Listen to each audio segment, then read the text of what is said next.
is Creek Guitars. I'm sure you all know my smiling face by now. And my friend Maury decided to stop by today for Maury's music. We all know Maury's out there in Coaldale. And what we wanted to do, we wanted to discuss about neck resets. This was something that Maury wanted to do, so I happen to have some neck resets that are in the project. But we also decided that maybe you need to learn how to identify a problem with your guitar so that you will know if and when you do need a neck reset. So this little guy right now, if you look at this guitar, at the height, my action height at the 12th fret is a full 8/64, which is actually out of spec. And you measure that by taking a gauge, and it will ride the top of the fret to underneath the string, the bass string. So when I measure this, I can see that I'm a full 8th. And I hope we can get this for the camera, but right here, this is how you want to measure it. The string is in a free state, right on the fret, and you want to see what the height is. Now, we know that this now is technically out of spec. We can see we do have some saddle, and we have plenty of saddle height here that we could make an adjustment by lowering the action down. However, there is a methodology on how to do this. There's definitely a pure methodology, and we have to do things in a precise order. So if I went down here and took that saddle and ground it down and got my action height, what if you set the relief? So we got to check our relief first, and the relief you're going to check by looking at the 12th fret to the nut. Now you can take a string and hold it down like this and come up to the 6th fret and take a look and see what you have. You'd like to see between, personally, I like to see between 4 and 6 thousandths, but I think the Martin spec says 4 to 9. Now, when it has a string load, I actually have a very precise straight edge here. So I actually have a machine straight edge that I can set onto my neck, and that is precisely from the nut to the 12th fret. Now, you take notice the string tension is on here. If you took the string tension off, and you can see with this neck, and I put my straight edge on here, if you listen, it's tapping. So this neck without a string load actually will have a back bow in it, and I'll bet your guitar will also. So you always want to check the neck relief first. So I can hold the strings down and go down and take a look here, and I know for a fact that I'm out of spec. I purposely did this because now we're 8 and about 3.5. That means 3.5 high on the 1, 8 on the 6. I'm going to take my truss rod wrench. Now this happens to have a two-way truss rod. Some of the older guitars prior to the mid-80s have a one-way truss rod. So I'm going to tighten the neck, and you're going to put back bow into the neck. And while this does not always work to adjust your action, you're going to see that there is a resultant if your neck is out of whack. I purposely put this one out of whack, and you're going to see I'm going to have to work a little bit to get that really tightened up. I'm starting to grab now. And I'll pull this out, and I'm going to put about a half a turn in here, because that's about what I took out. But generally what you want to do is set it that you take about a quarter turn. So now I can hold here and I hold here. Take a little bit more yet. And if you do it right, you're going to just barely see a little bit of clearance of the string at the 6th fret when you hold 1 and the 12th fret. So I'm actually taking about 3/4 of a turn. But just in that little bit of turning, my action has now come down to right at 3. And here I'm right at 2. So that's perfect. So now you can see what may have looked like a neck reset isn't. I also want to show you the neck is right now in perfect condition. And if I put a straight edge on my neck and I slide it up here, you often hear, well, if a straight edge hits the bridge, you're going to need a neck reset. Well, I'm hitting the bridge, and maybe Maury can get a good look here, and I'm hitting it probably by about 1/16 of an inch. Why is that happening? Well, there is still a certain up bow in the neck, so that is going to tilt this up, which is going to push this down. So when you're checking a neck properly, that is about where it should be, just that it is underneath the line of the bridge, under tension. You're going to see when we back the tension off what's going to happen, because right now we're tuned to pitch.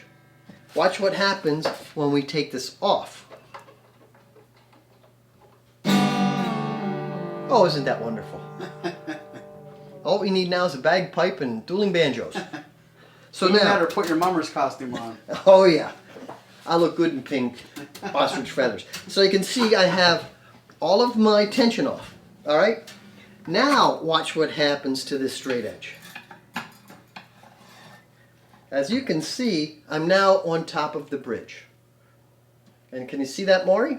Yes, I can. And we're approximately maybe 1/16 to 1/8 of an inch above the bridge. That's about where you want to be in a relaxed state. So there you go. You know the basics of doing a quick precursory check of your neck. So as long as you have that, you're good. Remember, a straight edge, when it is under tension, will be hitting the bridge. Once you put the tension on or take the tension off, it will ride back up, because the neck is going to go from this to this. So I hope that gives you a little bit of information. So if you're worried about your guitar and you see that thing going on, you know, sometimes a good setup can really make the guitar play better.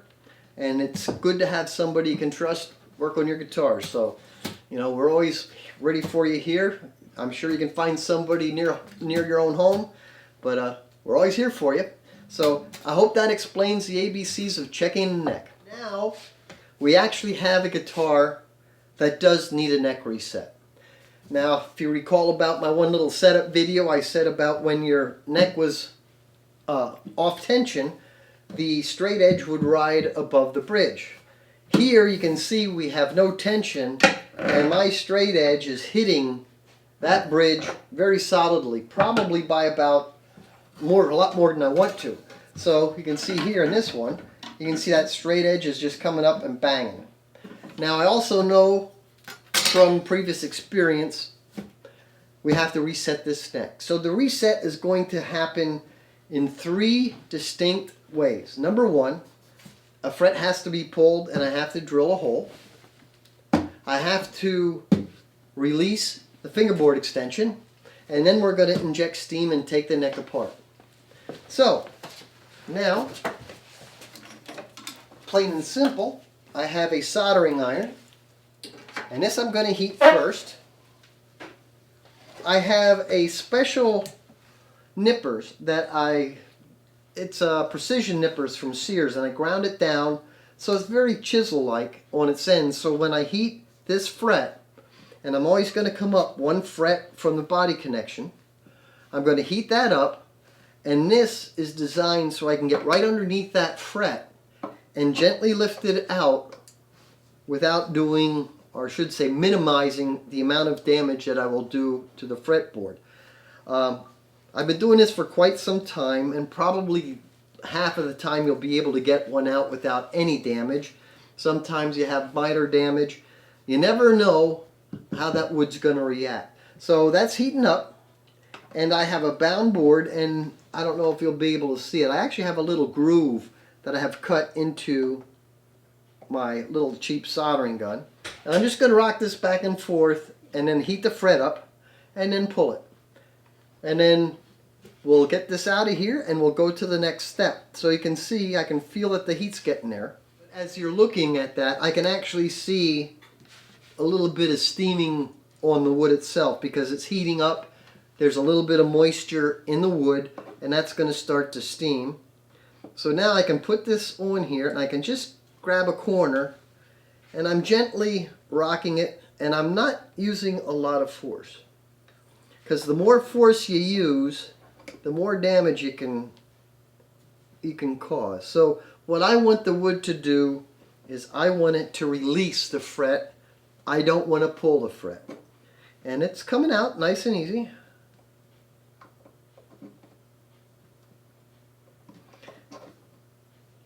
And I just gently work across here.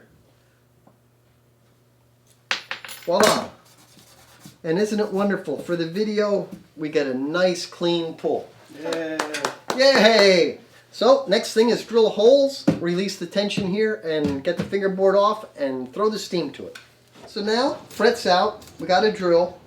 I'm going to run 2 holes.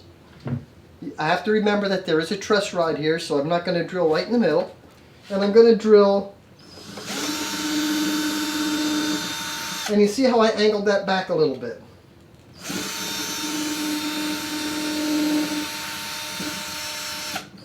Now you can see that goes in. So I hit the pocket. That means that I'll be able to shoot steam down into there. Now the next thing I have to do is we're going to heat the fingerboard extension up so that we can expose and get the neck off. So I plug this in. This is a heating blanket. I have this set to full power.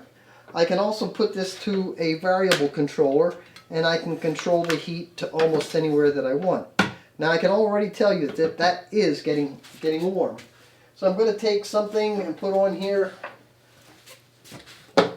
right there, and you can see that's the heating element. I'm going to come down here, and I want to be careful because I don't want to damage the binding on this guitar. Sometimes you have necks that are bound, sometimes you have them that they aren't.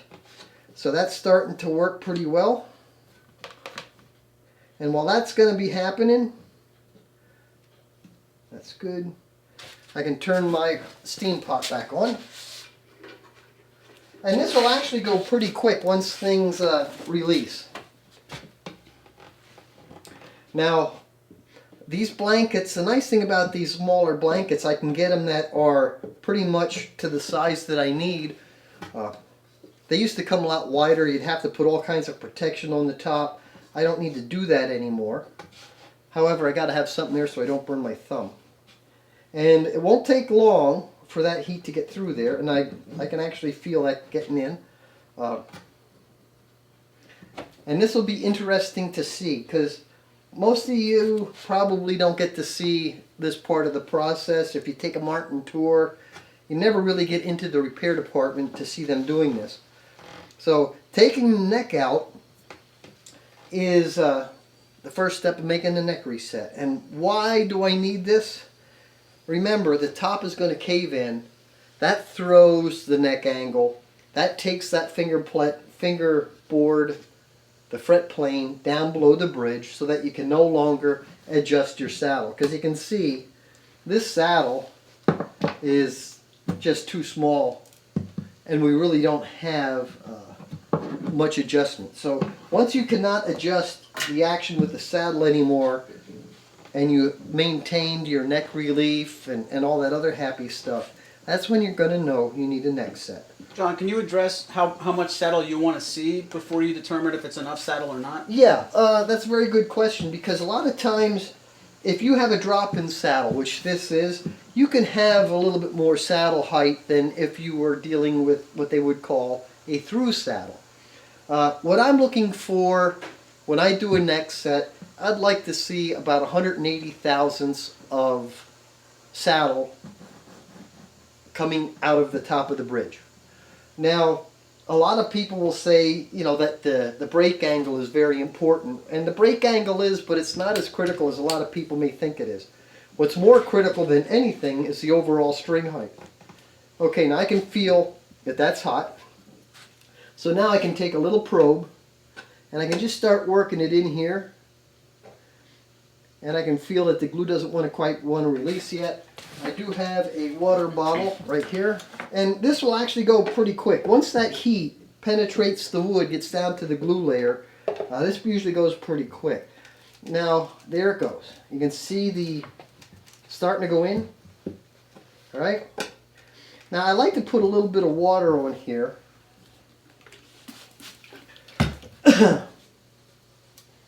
And that just, for me, I just something that I don't know why I do it. I just like to do it. I don't want to overheat, and I don't want to over dry out the top, although it doesn't really matter because this guitar is actually going to be converted, so the top's actually going to come off. But I do like to try to make them nice. Now I can see I got in there a little bit, but it's still holding me off. And the feeling is pretty much easy to describe as trying to cut hard ice cream with a butter knife. That's kind of what the glue feels like. And sometimes you'll hear the squeak as you get going into it. I'm hungry now. Oh well. We have soup. I'm hungry for ice cream now.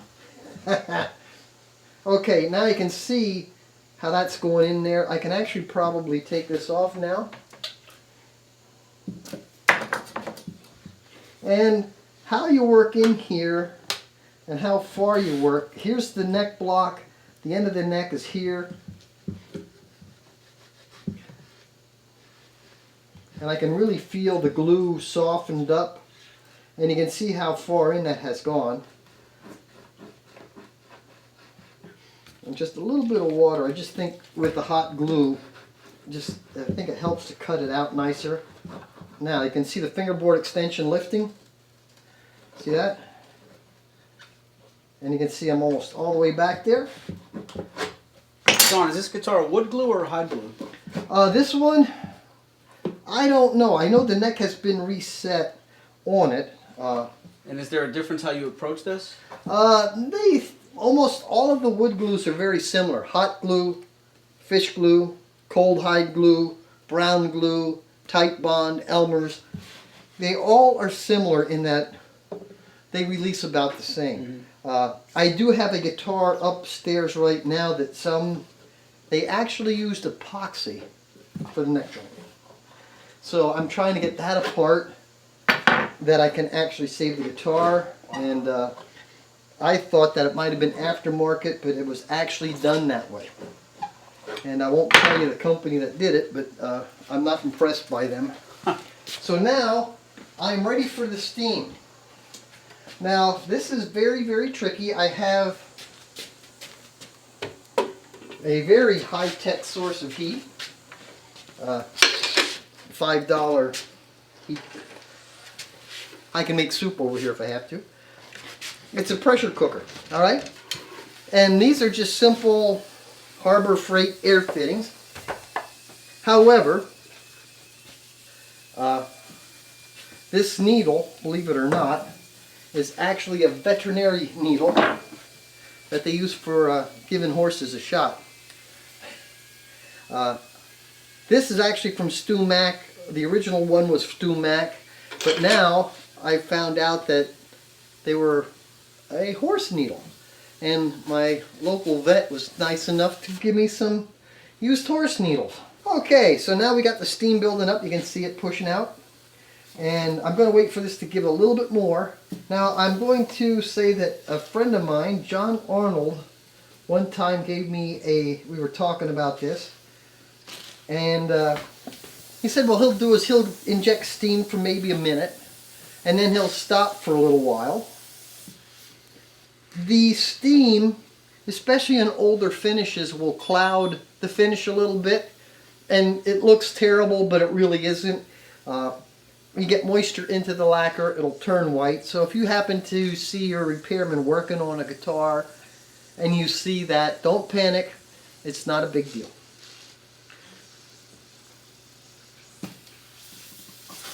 Now the hole I drill is a little smaller than what I need, but the steam is going to soften this wood.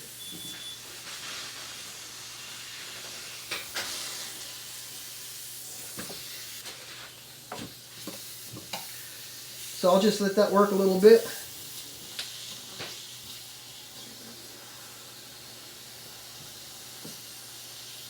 And I can see steam coming out here.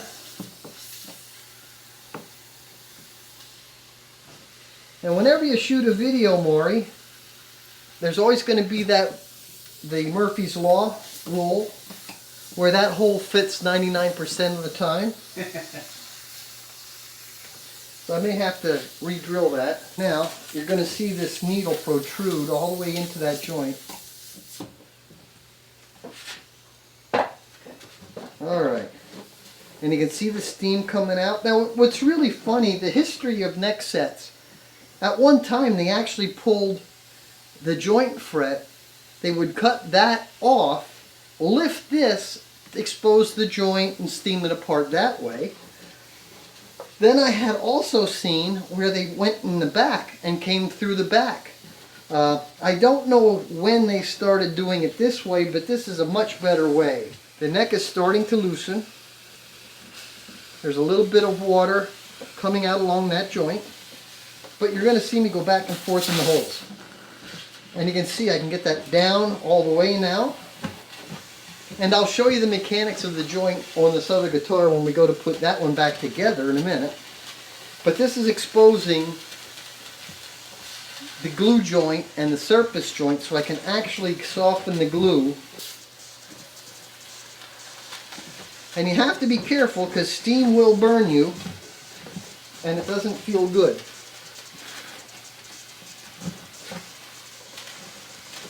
Now I do like to use 2 holes. That way I can you can see the steam coming out. Otherwise I end up with too much water inside the guitar, which is not a good thing. And I don't like that at all. I also have been dying, and I have permission of the owners to take this pick guard off. They want to see what's underneath it. So just for fun, in a minute, oh wonderful. We're going to take the steam and we're actually going to pull this pick guard off to see what was done underneath this at one point. Now, I have enough steam. The joint is actually showing signs of failure, which means it's going to come apart.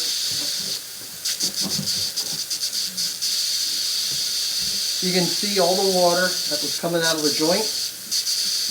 Now you can see that neck opening up. Also, see that? Now this neck is going to come off in about 10 seconds. You want to do the countdown, Maury? 10, 9, 8, 7, 6, 5, 4, 3, 2, 1. Happy New Year! There we go. So now that is how we take a neck off. And I'm very happy to say, look at how little damage has been done. This is the hard part. Now, it's a shame I'm tearing this top off of this guitar, but pull that out nice and clean. Here's my neck joint. Those 2 holes that I put in came right here, and you can see there's a lot of glue in there. And this, you asked me, this was done with Tite Bond. Oh wow. Okay. Now, since I have some steam going, and we don't want to say the owner's guitar's name, but he wanted to see this thing, the damage that was done to it. And you can actually take these off with a hairdryer. I think I have a video on my YouTube Blues Creek channel. Cool. Okay.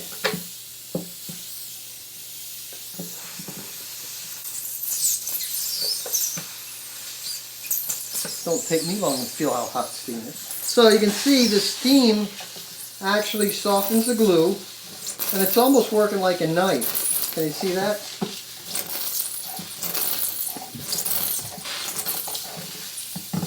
Actually, no damage underneath there. Alright, so